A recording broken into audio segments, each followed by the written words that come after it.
Well, you get there through, one, believing in yourself. As you know so well, when we started, we had $700, made it day-to-day barely, but we believed what we did was the very, very best. And it goes on the premise, if you realize that you're going to run across a lot of rejection. I say this time in and time out. Be prepared for the rejection, no matter how bad it is. Don't let it overcome you or influence you. Keep on going towards what you want to do, no matter what. No matter whether your bills are paid, not paid, someone says no 1,000 times. Again, go back to be as enthusiastic on door number 100 as you were on door number 1. But believe in yourself. And it's really all about knowing you have a great service or a great product that'll put you in the reorder business. So you're never selling, you're trying to get it in someone's hands, whether it's a service or a product, knowing it's so darn good that they're going to want to order it again or tell a friend about it to order it.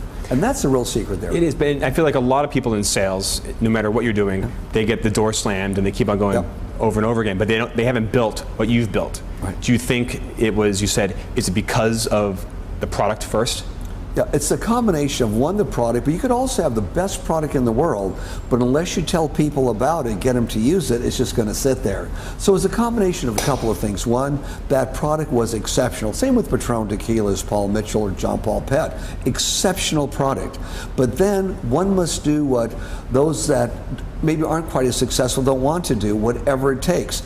Work 7 days a week from early morning till late at night. A lot of rejection comes your way, overcome that rejection, and know that what you have is so good, eventually you'll get through it. Eventually you'll get in the reorder business. And I think today people have to know that. They also have to know that today is not like yesterday.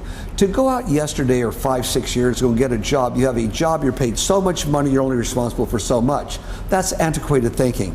That's what brings recessions back and forth and back and forth. You've got to think now that if you're one hiring people, give them 2 or 3 jobs, pay them a little more. But if things are tough, you'll never, ever have to lay them off. Never have to. And it creates a good America, a good middle-class America, where you look forward to doing better every single year, opposed to worrying about, are they going to get somebody for less money, or will I be laid off if the economy goes? And speaking of, people, what if I don't want a job? If I'm looking to start a company. Sure. So if I'm looking to launch my own liquor company, and I have lucky enough to, you're one of my mentors, let's say. What's the first thing you're going to tell me to do? Because you're a marketing master and a branding master. If I'm starting my own Bertoni tequila, which sounds scary, but anyway, what would be your advice to someone starting off in any business who was going to make a jump into entrepreneurship? First thing would be, in your category, make it the best you possibly can. So when the end result is the consumer is tasting it, is it something they want to get again? That's number one. Second thing is, have a story or excitement behind it, which is true. We did that with Patron, for example. We had a tequila tasting test back in 1989 at Spago's restaurant, and we just won hands down. So there was some validity, not just from taste, but from what was going on. But in any product, let's say you want to start an envelope company, Steve, a tequila company, anything. You have to know yourself that it's the best you can do, and then you have to be willing to tell enough people until enough people say yes. Once they say yes, you have to put your personality into it. Go by and thank them. Make sure it's going well. A lot of people just shoot something out to get, can I get 1,000 customers? Where they have the first 50 or 100 and don't pay attention to them. You must pay attention to your first customers, unreal attention. It's easier to keep somebody than it is to try and get somebody new.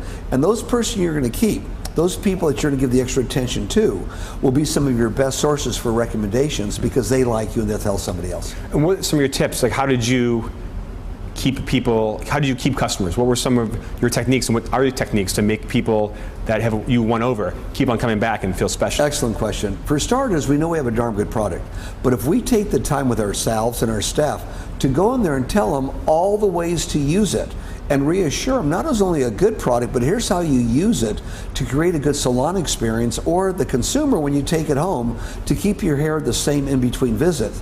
You fill a need in the marketplace. One, there's a need, of course, to buy a product or another product. But the next one is you must constantly remind them how to use it properly, which makes you a little different. Now, granted, maybe there's another one used the same way, but nobody told them. We're amazed at times when people are using some of our finest products and didn't know there's other ways to use it also. It's through education. You must constantly reinforce the education and why it's so good. And I hate this word, but how important is having fun in the business? Because you started John Paul Mitchell Systems in LA in the 80s, hanging out in hair salons, which I can imagine the stories you have from the old days, and obviously the premium tequila business that just puts you in, you know, exciting kind of like party mode kind of situations. How important is having fun with the business and the product? Long-term entrepreneurship is liking what you do, who you do it with, and who you do it for. If you're not having fun, then you're only in business to make some money. I still work. I work every single day, but I love what I do, so I have fun. So it became a lifestyle. When you're working, it becomes work. It's not fun. When you're working, it becomes part of your lifestyle because you like it. It's fun. I look forward to calling on salons. I look forward to walking in some place and say, thank you for using Paul Mitchell. I look forward to walking into a cocktail lounge. Wow, thank you for having Patron on the menu. To people in the hip hop industry, thank you for singing about Patron. In the country and western industry, thank you for doing this. In other words, I like it so much that I appreciate so much also the people that like it too. It's a lifestyle and it's a good one. So if an entrepreneur can make a lifestyle that they like with the people they want to deal with part of their business, it'll be long term and it will prosper because you are having fun. Everyone wants to have fun.